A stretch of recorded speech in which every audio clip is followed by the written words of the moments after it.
Quelque chose d'inédit est en train de se jouer aux États-Unis. Moins d'un mois après sa nomination, Suzanne Monares, directrice des CDC, a été brutalement démise de ses fonctions par le ministre de la Santé, Robert Francis Kennedy Jr. Un renvoi spectaculaire qui s'inscrit dans une purge historique. Plusieurs hauts responsables des CDC, médecins, directeurs de division stratégique, ont claqué la porte ou poussé vers la sortie.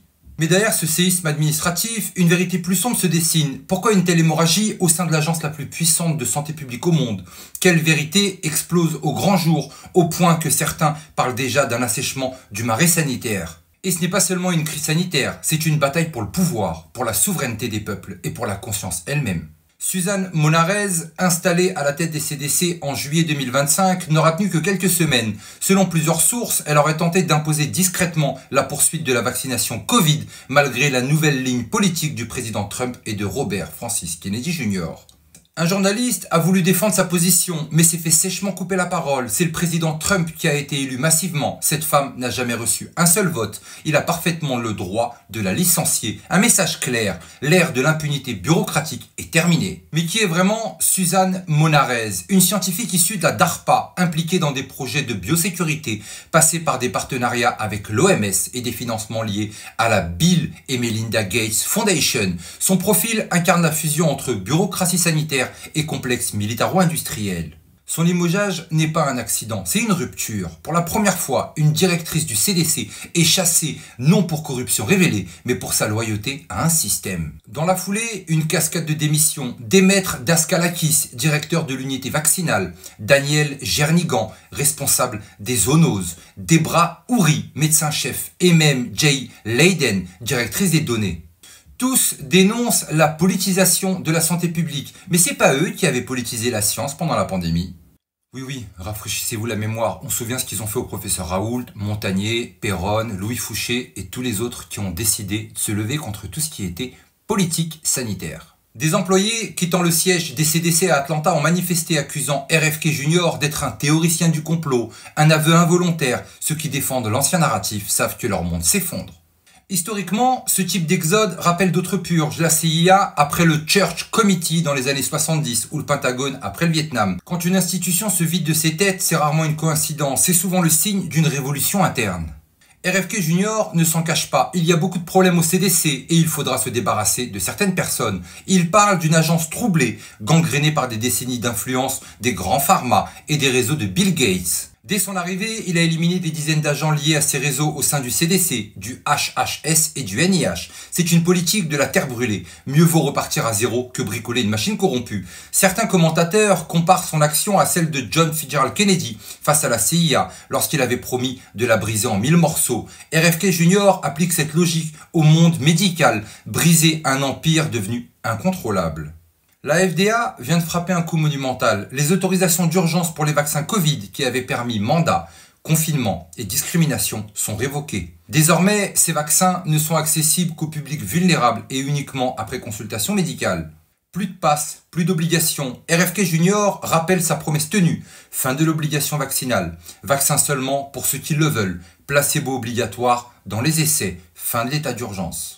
Et au-delà du geste symbolique, c'est tout un système juridique qui vacille. Des classes actions se préparent contre Pfizer et Moderna. Des documents internes laissent craindre des faillites juridiques de Big Pharma. Et certains parlent déjà d'un Nuremberg 2.0 sanitaire. Cette purge révèle aussi une réalité glaçante. Le site officiel des CDC classe encore parmi les plus grandes innovations médicales l'avortement, la fluorisation de l'eau potable et les vaccins. RFK Jr. l'a dit, donner aux enfants une toxine comme le fluor, c'est une folie. Et que dire des enquêtes sur le syndrome de mort subite du nourrisson? Un ancien policier ayant étudié plus de 250 cas a révélé que 70% des bébés décédés l'étaient dans la semaine suivant une vaccination. Sans oublier l'histoire des expériences de Tuskegee, des tests au Guatemala ou encore des expérimentations militaires de Porthom Down en Grande-Bretagne. Le CDC n'est pas seulement un gardien de la santé, il est aussi l'héritier de décennies d'expériences non éthiques menées sur des populations. Au moment où RFK Jr. attaque le cœur du système, un drame frappe le Minnesota. Un tireur transgenre, Robin Westman, ouvre le feu dans une école catholique, tuant 2 enfants et blessant 17 autres personnes. Son manifeste en ligne évoque la haine de sa propre transition, le rejet de son identité et des inscriptions contre Trump sur ses armes. Beaucoup y voient l'ombre d'une programmation psychologique, une activation facion MKUltra, car ce profil s'inscrit dans une longue série, Columbine, Sandy Hook, Nashville, toujours les mêmes éléments, isolement social, traitement psychiatrique très lourd, incohérence dans les enquêtes.